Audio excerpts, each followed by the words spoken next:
Empresarios se destapan para el 2024. Quiero ser presidente de México este 2024. Locos sueltos en Colima. Está grave el asunto, parece guerra. Y murió cantante de narcocorridos tras ataque en Tijuana. Ya me salvaron 3 veces. Bienvenidos al Caporal del 22 de marzo.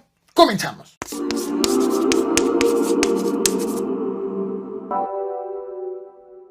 El video que verás a continuación está protagonizado por un espectacular, por un auto Audi de lujo modelo reciente y por vientos aproximadamente de 80 kilómetros por hora por el Frente Frío 38. Ocurrió este lunes 21 de marzo en Matamoros y por fortuna no había una sola persona cerca del lugar.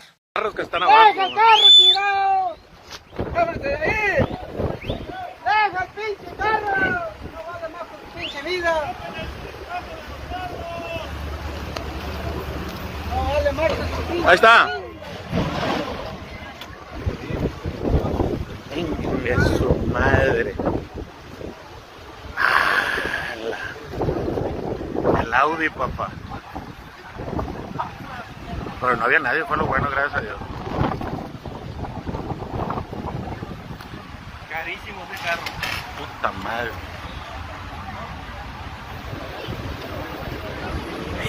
¿Se parece que se está cortando el pelo del Audi o qué? Los empresarios comenzaron a destaparse para el 2024. Los empresarios de Morena. Seguramente conoces a Patricia Armendáriz, una diputada morenista muy activa y polémica en Twitter, que criticó la respuesta del gobierno de México que dio al Parlamento Europeo, como ves en pantalla, pero tras saber que fue redactada por el presidente Andrés Manuel López Obrador, respaldó esa respuesta. La diputada ha anunciado también vía Twitter que está interesada en buscar la presidencia de la República para el 2024. Este destape llegó luego de que hiciera lo mismo su compañero de bancada Antonio Pérez Garibay, también diputado, también por Morena, empresario y papá del piloto Checo Pérez. Sabemos que va a levantar la mano para la presidenciable. Platíquenos por favor las aspiraciones. Estamos trabajando en este gran proyecto. El día de hoy en Acapulco he recibido una gran señal, un gran mensaje. Voy a trabajar todo el país. Quiero ser presidente de México este 2024. Lo intentaré y vamos a ir con todo. Otro que ha levantado la mano para el 2024 otra vez ha sido el diputado federal por el PAN, Gabriel Cuadri. 4 publicaciones en Twitter le valieron para que la Comisión de Quejas y Denuncias del Instituto Nacional Electoral declare como procedentes medidas cautelares en su contra, por considerar que esas 4 publicaciones de Twitter tienen contenido que, y lo voy a decir textual, probablemente tenga como objeto o efecto restringir o afectar los derechos de personas identificadas o identificables en la medida en que se alude a una diputada federal y que pudieran ser consideradas transfóbicas y de violencia política de género. La Sala Superior del Tribunal Electoral del Poder Judicial de la Federación ordenó a Gabriel Cuadri que mientras dure el proceso sancionador en su contra, no haga publicaciones idénticas o similares. Estas medidas fueron aprobadas por consejeros también del INE de manera unánime. ¿Cuál fue la respuesta de Gabriel Cuadri? Otra publicación en Twitter un tanto similar, en donde acusa ahora que le coartan la libertad de expresión. Publicación que está viendo en pantalla y que sin duda dará mucho más de qué hablar. Una familia zacatecana ha denunciado que el pasado viernes 11 de marzo, Carlos, un joven de 21 años, y un amigo suyo, que iban en una camioneta ambos sobre la calle Palenque en Zacatecas, capital, cuando fueron atacados a tiros por policías estatales a bordo de la patrulla 609, presuntamente porque los agentes los vieron, consideraron que eran sospechosos y como vieron que la camioneta no se detuvo, entonces abrieron fuego. Los familiares aseguran también que vecinos de la zona, testigos de los hechos, vieron cómo los policías bajaron a los 2 jóvenes de la camioneta y comenzaron a golpearlos. Según también los familiares, citando como testigo a uno de estos 2 jóvenes, acusan que los policías torturaron a estos 2 y los amenazaron de muerte para obligarlos a declarar que fueron atacados por civiles armados y no por los mismos policías. Carlos murió y su acompañante sobrevivió. Por la muerte de Carlos hay 3 policías estatales detenidos, pero familiares del joven creen que el responsable se encuentra prófugo. Por este caso hubo una marcha el pasado sábado 19 de marzo, en Zacatecas, a la cual se sumaron familiares de otros jóvenes desaparecidos.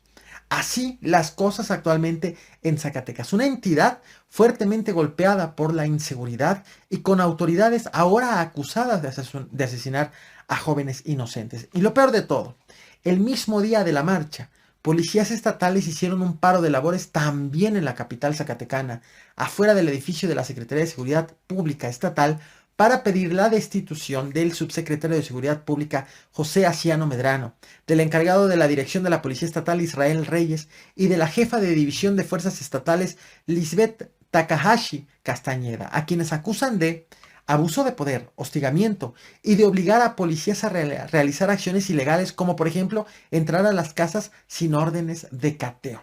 También los policías estatales pidieron un bono de riesgo, pues por trabajar en un lugar tan inseguro.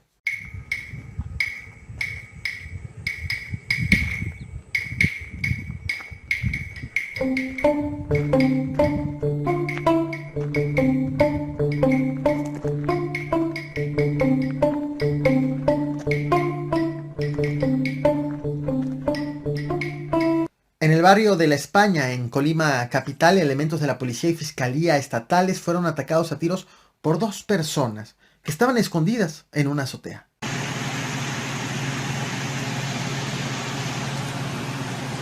Hija, estoy en la bodega y sigue la balacera. Desde aquí de adentro estoy escuchando toda la balacera. Se están enfrentando policías contra los delincuentes y sigue la balacera aún. La Secretaría de Seguridad Pública Estatal informó que los agentes repelieron la agresión y lograron detener a los dos agresores. Un elemento de la Fiscalía Estatal resultó herido, aunque fue reportado fuera de riesgo. ¿Hoy? ¿Qué soy? Ese es el camión. No, los que están dentro de la farmacia han de sentir la verga, Qué culera. Está la balacera, güey, aquí en la Glorieta del Charro, güey, a lo cabrón, güey. Un chico de guachos y marinos y de todo. Está grave el asunto, parece guerra. ¿Cuál, güey? ¿Dónde? Arriba, allá arriba. ¿Hasta arriba de la casa o qué? Hay un cabrón ahí arriba en esa casa verde, güey. Está tire y tire. El pasado 22 de enero, el cantante Gabriel Soto Gastelum, mejor conocido como El Tesoro de Sinaloa, fue atacado a tiros en un taller mecánico en Tijuana, Baja California, según reportó en aquella ocasión la prensa local. El cantante resultó herido y por algún motivo, el cual se desconoce, fue trasladado a un hospital hasta Guadalajara, Jalisco, donde permaneció grave. El cantante del género regional mexicano se hizo famoso por cantar narcocorridos y por sobrevivir a 3 ataques en su contra. De hecho, una de las canciones más conocidas fue la llamada 118 balazos, que habla de las 3 veces que sobrevivió, se salvó de la muerte segura, según mencionaba, y de la cantidad de tiros que recibió, tras los cuales pues sobrevivió. Sin embargo, la mañana de este lunes 21 de marzo ha sido confirmado el fallecimiento del cantante, producto de aquella agresión en Tijuana del 22 de enero. Aunque se habló de su fallecimiento a lo largo de este fin de semana, fue apenas este lunes 21 de marzo cuando se confirmó la muerte, este suceso. Al momento, ninguna autoridad ha aportado más información, ni de Baja California ni de Jalisco. De tal forma que no es posible entender qué ocurrió en torno de la agresión de este cantante. Te comparto un fragmento de la canción, la que muchos han considerado hasta como una premonición. No olvides reventar el botón de like, compartir y suscribirte. Gracias. Ya me salvaron 3 veces de una muerte